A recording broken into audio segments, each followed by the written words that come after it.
Been accused by critics of putting his religious beliefs before his oath to uphold the Constitution. Alabama Chief Justice Roy Moore was suspended in the fall.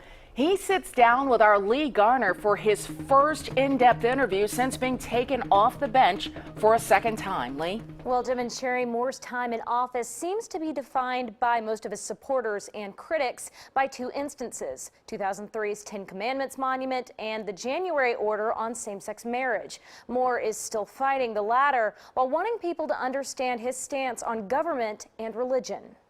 And so they don't understand what I believe about separation of church and state.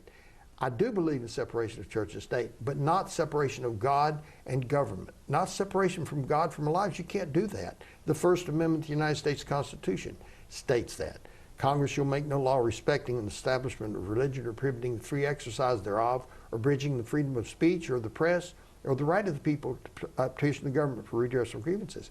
In other words, the first part about religion says that government can't do anything with the way we worship God. What about the people, though, who maybe worship a different God? Are they included under that same umbrella? The way they worship is outside of government. Government can't tell you how to worship, but government can't tell you you can't acknowledge God. And that's the problem in our country. They're telling us that we can have all these false religions, but we can't worship as Christians. And that's a complete fallacy. Now, Moore is appealing that ruling that suspended him for the remainder of his term and says he should know more by the end of January or in early February. But if he's done as Chief Justice, what's next? Well, we have the answer coming up at 6 and 10. Live in the studio, Lee Garner, CBS 42 News.